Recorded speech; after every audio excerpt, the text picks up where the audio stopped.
جنید بغدادی رحمۃ اللہ علیہ فرماتے ہیں کہ ایک مرتبہ میں اپنے دوستوں کے ساتھ بیٹھا ہوا تھا اور ہم اللہ کریم کے نیک بندوں کا ذکر کر رہے تھے، تو حضرت سیدنا سری سکتی رحمۃ اللہ علیہ نے بتایا کہ ایک دفعہ میں بیت المقدس میں ایک چٹان کے ساتھ بیٹھا ہوا تھا اور اس سال حج کی سعادت سے محروم رہنے پر افسوس کر رہا تھا، کیونکہ حج میں اب صرف 10 دن باقی رہ گئے تھے اور پیدل چلنے پر 1 سال کی مسافت تھی اور یہ ممکن ہی نہیں تھا کہ اس سال حج کیا جا سکے۔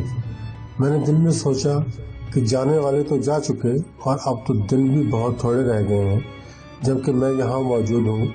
میں پیچھے رہ جانے کی وجہ سے رونے لگا کہ اچانک میں نے ایک غیبی آواز سنی۔ کہنے والے نے کہا، اے سری سکتی، مت رو، بے شک اللہ تعالیٰ نے ایسے لوگوں کو تمہارے لیے مقرر کیا ہے کہ جو تمہیں مقام حج تک پہنچا دیں گے۔ میں نے سوچا یہ کیسے ممکن ہے، حالانکہ میں تو بیت المقدس میں ہوں اور دن بہت تھوڑے رہ گئے ہیں۔ تو اسی غیبی آواز نے پھر کہا، پریشان نہ ہو، اللہ پاک اس مشکل کام کو تمہارے لیے آسان فرما دے گا۔ میں نے اللہ سبحانہ و تعالیٰ کی بارگاہ عظیم میں سجدہ شکر ادا کیا اور اس غیبی آواز کی سچائی دیکھنے کے لیے انتظار میں بیٹھ گیا۔ اچانک میں نے دیکھا کہ مسجد کے دروازے سے 4 نوجوان مسجد کے اندر داخل ہوئے، جن کے چہرے نورانی تھے۔ ان کے چہرے اتنے نورانی تھے کہ گویا سورج ان کے چہروں سے ہی طلوع ہو رہا ہے اور نور ان کی پیشانیوں پہ چمک رہا تھا۔ ان میں سے ایک باروب اور پرجلال نوجوان آگے بڑھا اور باقی تینوں اس کے پیچھے چلنے لگے۔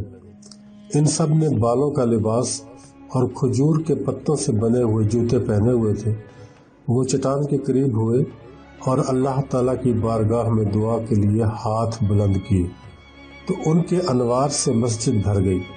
میں بھی ان کے ساتھ جا کر کھڑا ہو گیا اور دل میں کہا کہ اے رب ذوالجلال، شاید یہی وہ لوگ ہیں کہ جن کے ذریعے تو مجھ پر اپنا رحم و کرم فرمائے گا اور جن کی صحبت مجھے عطا فرمائے گا۔ انہوں نے 2 رکعت نماز ادا کی، پھر نوجوان اپنے رب سے مناجات کرنے لگا۔ میں اس کی مناجات سننے کے لیے اس کے قریب ہو گیا۔ پھر اس نے گریہ زاری کی اور پھر اقامت کہہ کر فرض نماز کے لیے کھڑا ہو گیا۔ ہم بھی اس کے پیچھے نماز کے لیے کھڑے ہو گئے۔ اس نے ایسی نماز پڑھائی جس نے میرا دل اور دماغ سلب کر لیا۔ نماز سے فارغ ہو کر وہ بیٹھ گیا، باقی تینوں اس کے سامنے بیٹھ گئے۔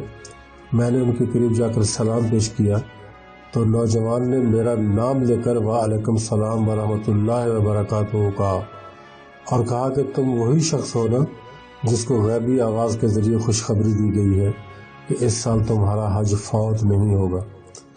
اس کی یہ بات سن کر میں بے ہوش ہونے کے قریب ہو گیا اور میرا دل بہت بڑی خوشی سے بھر گیا، کیونکہ اب مجھے یقین ہو گیا تھا کہ میں اس سال حج ضرور کروں گا۔ میں نے عرض کی کہ اے میرے آقا، جی ہاں، آپ کی آمد سے کچھ ہی دیر پہلے مجھے غیب سے بتایا گیا ہے۔ اس نے کہا، اے سری سکتی، آپ کو ہاتف غیبی سے آواز دینے سے 1 لمحہ پہلے ہم خراسان شہر سے بغداد کی طرف جا رہے تھے۔ وہاں ہم نے اپنی ضروریات پوری کی اور بیت اللہ شریف جانے کا ارادہ کیا۔ پھر دل چاہا کہ شام میں انبیاء کرام کی زیارت کر لیں، پھر مکہ مکرمہ میں حاضر ہو جائیں گے۔ ہم مزارات کی زیارت کے بعد اب یہاں بیت المقدس آئے ہیں۔ میں نے عرض کی کہ اے میرے سردار، آپ خراسان میں کیا کر رہے تھے؟ اس نوجوان نے بتایا کہ ہم اپنے دینی بھائی حضرت ابراہیم بن ادہم اور حضرت معروف کرخی کے ساتھ اکٹھے بیت اللہ جانے کے ارادے سے بغداد آئے۔ میں بیت المقدس کی زیارت کرنے یہاں آ گیا اور وہ دونوں دیہات کے راستے سے بیت اللہ چلے گئے۔ میں نے کہا، اللہ سبحانہ و تعالیٰ آپ پر رحم فرمائے، خراسان سے بیت المقدس تک 1 سال کی مسافت ہے۔ اس نے کہا، چاہے 1000 سال کی مسافت ہو، بندہ بھی اس کا ہو، زمین بھی اسی کی ہو، آسمان بھی اسی کا ہو، زیارت بھی اس کے گھر کی ہو اور ارادہ بھی اس کی بارگاہ میں جانے کا ہو، تو پھر پہنچانا اور قوت و قدرت مہیا کرنا بھی اسی کا کام ہے۔ کیا تم نہیں دیکھتے کہ سورج مشرق سے مغرب تک سفر ایک دن میں طے کرتا ہے، کیا وہ اپنی قوت سے اتنا سفر طے کرتا ہے یا قادر مطلق کی قوت اور ارادے سے طے کرتا ہے؟ جب ایک بے جان جامد سورج ایک دن میں مشرق سے مغرب تک کا سفر کر سکتا ہے، جس پر نہ کوئی حساب ہے اور نہ ہی کوئی عذاب ہے، تو اس میں کوئی حیرانگی کی بات نہیں کہ ایک بندہ خراسان سے بیت المقدس پہنچ جائے۔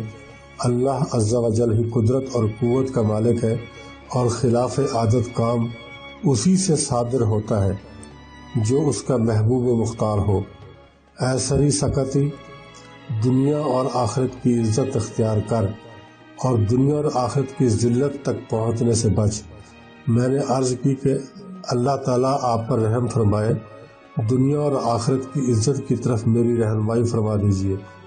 تو اس نے کہا، جو بغیر مال کے امیری، بغیر سیکھے علم، بغیر خاندان کی عزت چاہتا ہو تو اسے چاہیے کہ دنیا کی محبت اپنے دل سے نکال دے، اس کی طرف مائل نہ ہو اور نہ ہی اس سے مطمئن ہو، اس لیے کہ دنیا کی صفائی میں میل کی ملاوٹ اور اس کے میٹھے پن میں کڑواہٹ ہے۔ میں نے پھر عرض کی کہ اے میرے سردار، اس ذات کی قسم جس نے آپ کو اپنے انوار کے ساتھ خاص کیا ہے اور اپنے اسرار سے آگاہ فرمایا ہے، اب کہاں کا ارادہ ہے؟ اس نے بتایا، اب حج بیت اللہ اور سید الانام صلی اللہ علیہ وسلم کے مزار پر انوار کی زیارت مقصود ہے۔ میں نے پھر عرض کی، مجھے قسم ہے مولا کائنات کی، میں اب آپ سے جدا نہیں ہوں گا، کیونکہ آپ سے جدا ہونا ایسا ہی ہے جیسے جسم سے روح جدا ہو جائے۔ اس نے کہا، تو بسم اللہ کرتے ہیں اور چلتے ہیں۔ میں ان کے ساتھ ہی بیت المقدس سے نکل کر چل پڑا۔ ہم چلتے رہے یہاں تک کہ اس نے کہا کہ اے سری سکتی، ظہر کا وقت ہو گیا ہے، پہلے ظہر کی نماز ادا کر لیں، پھر اپنا سفر جاری رکھیں گے۔ میں نے کہا، جی ٹھیک ہے۔ میں نے مٹی سے تیمم کا ارادہ کیا۔ اس نے کہا کہ یہاں قریب ہی پانی کا ایک چشمہ موجود ہے۔ پھر ہم راستے سے کچھ ہٹ گئے، وہ ہمیں ایک ایسے چشمے پر لے گیا کہ جس کا پانی شہد سے بھی زیادہ میٹھا تھا۔ میں نے وضو کیا اور سیر ہو کر پانی پیا اور کہا، مجھے قسم ہے اللہ عز و جل کی کہ میں اس راستے سے کئی بار گزرا ہوں، لیکن میں نے یہاں کبھی پانی کا چشمہ نہیں دیکھا۔ اس نے کہا، سب تعریفیں اللہ ہی کے لیے ہیں جس نے اپنے عاجز بندوں پر اپنا کرم فرمایا۔ ہم نے ظہر کی نماز ادا کی اور پھر عصر تک چلتے رہے۔ پھر اچانک حجاز کے پہاڑ ہمارے سامنے ظاہر ہونا شروع ہو گئے۔ میں نے کہا، یہ تو حجاز مقدس کی زمین معلوم ہوتی ہے۔ اس نے مجھ سے کہا، آپ مکہ مکرمہ میں پہنچ چکے ہیں۔ میں گریہ زاری کرنے لگا۔ پھر اس نے مجھ سے پوچھا، اے سری سکتی، کیا تم ہمارے ساتھ ہی داخل ہوگے؟ میں نے کہا، جی ہاں۔ جب ہم باب الندوہ سے داخل ہوئے تو میں نے دو اشخاص کو دیکھا، ان میں سے ایک بوڑھا اور دوسرا جوان تھا۔ جب انہوں نے اسے دیکھا تو مسکرائے اور کھڑے ہو کر معانقہ کیا اور کہا، الحمدللہ۔ میں نے اپنے رفیق نوجوان سے پوچھا کہ یہ دونوں کون ہیں؟ تو اس نے جواب دیا کہ عمر رسیدہ بزرگ حضرت ابراہیم بن ادہم رضی اللہ تعالیٰ عنہ ہیں، اور وہ جو جوان ہیں وہ حضرت معروف کرخی رضی اللہ تعالیٰ عنہ ہیں۔ پھر ہم نے وہاں مغرب اور عشاء کی نماز ادا کی۔ ہم سب نماز کی ادائیگی کے لیے کھڑے ہو گئے۔ میں بھی ان کے ساتھ نماز پڑھتا رہا اور سجدے کی حالت میں مجھے نیند آ گئی۔ جب میری آنکھ کھلی تو وہاں کوئی بھی نہ تھا۔ میں بہت غمزدہ ہوا کیونکہ میں اپنے ساتھیوں سے بچھڑ چکا تھا اور تنہا رہ گیا تھا۔ ان کو مسجد الحرام، مینا اور مکہ مکرمہ شہر میں بھی تلاش کیا، لیکن وہ مجھے نہ ملے۔ میں روتا ہوا پھر واپس آ گیا۔ دوستو، یہ ان لوگوں کی صفات ہیں جنہوں نے ہمیشہ اپنے عشق کو چھپایا لیکن عشق بھی کرتے رہے، سلام کو عام کیا، کھانا بھی کھلاتے رہے، خیرات بھی کرتے رہے اور روزے بھی رکھتے رہے، شب بیداری میں عبادت الہی بھی کرتے رہے، گناہوں سے بھی بچتے رہے، مناجات مولا کے لیے خلوت اختیار کی اور تنہائی میں بھی اطاعت گزار رہے۔ لہٰذا اللہ کریم نے ان کی خطائیں معاف فرما دی اور ان کے درجات کو بلند کر دیا۔ جب وہ ندامت کے سمندر پہ سوار ہوئے اور ملامت کی ہوا سے بچتے ہوئے سلامتی کی سرزمین پر پہنچے تو اللہ کریم نے ان کے دلوں کو پاک کر دیا اور ان کے عیبوں پر پردہ ڈال دیا، ان کو ان کے مطلوب تک پہنچا دیا۔ اللہ کی محبت اپنے بندے سے تب ہوتی ہے جب وہ جوانی میں توبہ کرتا ہے، کیونکہ جوانی میں بندہ گناہوں پر قدرت رکھتا ہے، اور اگر وہ جوانی میں ہی توبہ کر لے تو یہ بات اللہ سبحانہ و تعالیٰ کو بے حد پسند آتی ہے۔ جو شخص جوانی میں رضا الہی کے لیے توبہ کر لے تو پھر وہ اللہ کریم کی محبت کا مستحق بن جاتا ہے۔